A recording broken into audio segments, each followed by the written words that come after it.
The Philadelphia 76ers just got swept. What were they missing? Well, they were missing Ben Simmons, one of the premier guys in the league, and they were missing a Joel Embiid who cared about winning. Embiid took off a huge number of possessions in their playoff series against the Celtics, basically stopped trying to get the ball at points, and was out of shape. And that's not a new problem. Landry Shamet remembers Joel Embiid's fast food order when he was a rookie ordering for the team. 4 Chick-fil-A spicy chicken sandwiches, 4 large fries, and 4 cookies and cream milkshakes.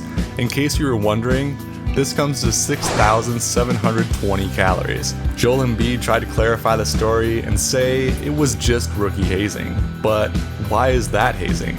Shamet is going to Chick-fil-A regardless. He's not hazed because he's ordering 3 more sandwiches. Brett Brown has shouted at the team's medical staff before, saying, "We're all going to get fired because Joel is out of shape."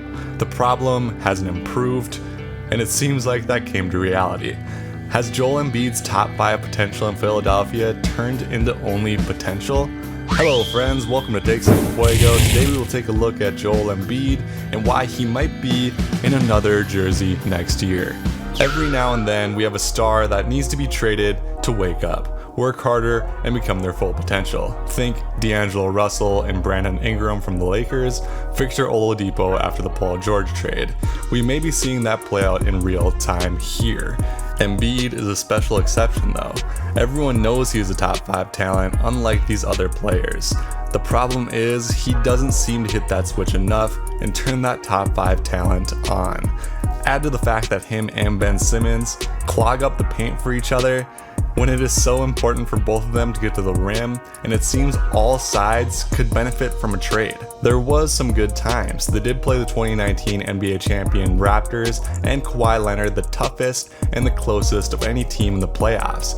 The process did see the team bottom out and come back to title contention, and Embiid and Simmons were a huge part of that. But after another disappointing out in the playoffs and a look at the Philly landscape, I'm not sure how this improves. They're either locked into the Harris or Horford contracts, or they will have to take another player's overpaid contract in return. With those two, Simmons and Embiid, all on the books for the Sixers, they have very little wiggle room upcoming. So who would you take, Embiid or Simmons?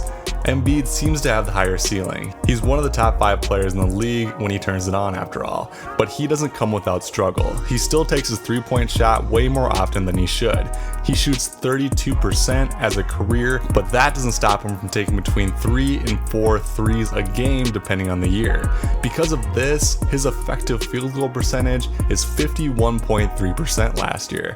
This is only in the 23rd percentile among big men.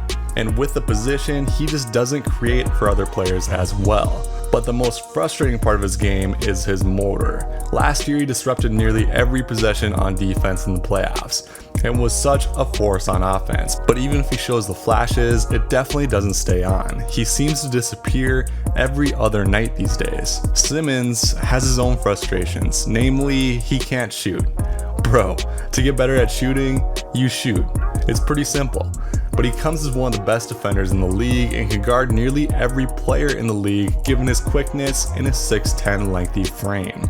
The main reason you want him over Joel is playmaking. If you have a team who can't create their own shot, no problem. Simmons is one of the best players at beating his man, making the defense rotate, and creating a shot for other teammates. It's because of this that it will be easier to build around Simmons. With no Embiid, Horford, Harris, and Richardson could space the floor, and Philly could plug in some shooters. Depending on what they get in return, they could be right back in contention once again. That's not only me saying this, there have been reports of NBA executives saying that Philly is much more likely to move on from Embiid due to his durability concerns. So, what teams would make sense for Joel Embiid?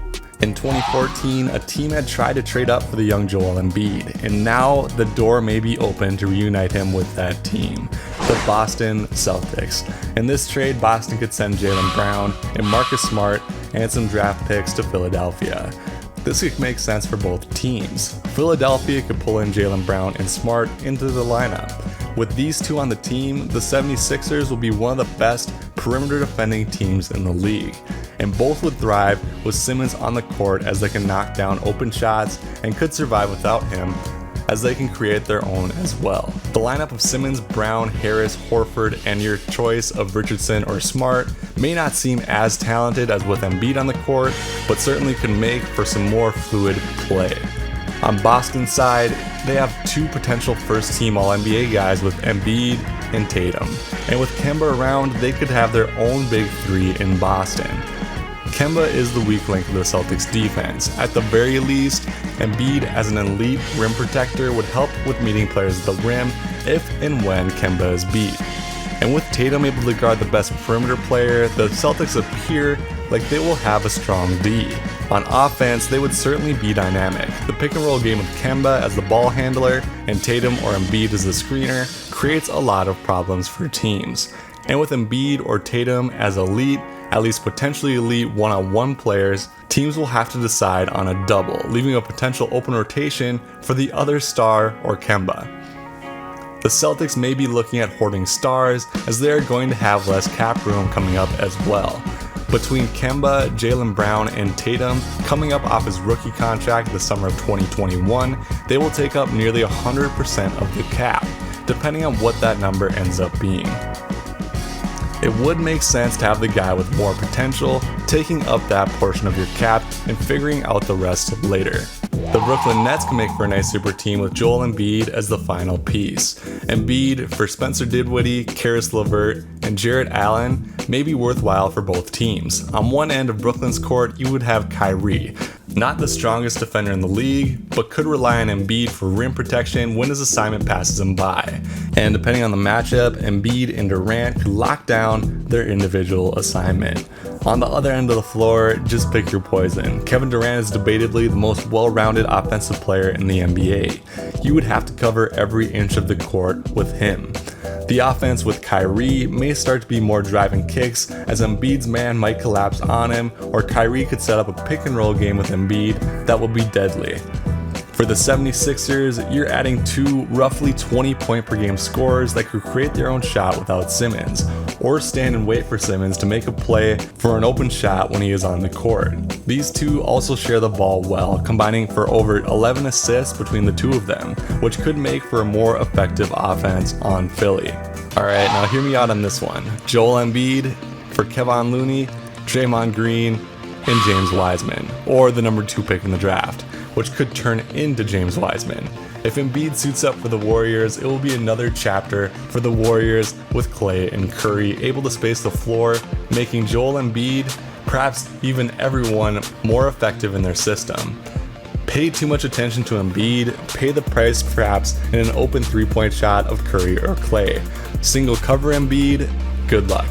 On the flip side, the Warriors will be losing the triple single Draymond Green on defense, but recovering with Joel Embiid, another fantastic physical defensive player. For Philadelphia, you could potentially have a starting lineup of Ben Simmons, Josh Richardson, Tobias Harris, Draymond Green, and James Wiseman. Simmons, Green, and Wiseman either being elite defensive players or having the potential for elite defensive play.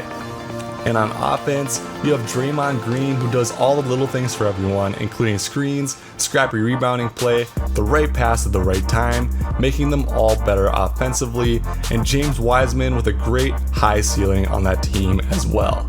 Here's one I got stashed away in the workshop. Joel Embiid and Tobias Harris for Kristaps Porzingis, Tim Hardaway Jr., and Seth Curry. For Dallas, you give Luka an even better teammate with Joel Embiid, and with Luka able to spread the floor, it will make Embiid's post-up moves even more apparent compared to alongside Philadelphia. Also, you have Tobias, who would function well as a floor spacer around both Embiid and Luka. If Dallas is concerned about the injuries of Kristaps, this would be a good move for them as well. The lineup of Ben Simmons, Tim Hardaway, Seth Curry, Al Horford, and KP may be able to work well considering KP is a center who basically plays like a 4, meaning they may not have the same friction Embiid and Horford seem to have this year. And Hardaway and Curry can stretch the floor for the Sixers, making Richardson available as a 6th man. Alright, one more trade. Joel Embiid for Sabonis and Oladipo. The Pacers are in a tough spot. They are clearly a couple moves away from being a serious contender, yet they are far too good to acquire valuable draft capital. Embiid gives them a higher ceiling of what they're able to achieve. And with Brogdon and TJ Warren as the guards, the Pacers will be free to flip Miles Turner for a wing to round out their lineup. And for Philly, you could lock in the starters of Simmons, Oladipo, Tobias, and Sabonis, and then your choice of Horford or Richardson. These are my 5 favorite trades. Really what it comes down to is things are not right in Philadelphia. Will the new coach be able to iron out what is not right there? I don't believe so, but we will see. I would love to see Ben Simmons have his own team, and Joel Embiid on a team that can properly space around him. Here are some options for making that happen for both players. If I had to bet on it, I would bet Joel Embiid would not be a 76er by the end of next year. Where do you think he goes? Let me know in the comments. For more videos, including more options for what Philly can do with Ben Simmons and the rest of their roster, check out the videos on the screen and be sure to subscribe or I will make you eat Joel Embiid's fast food order.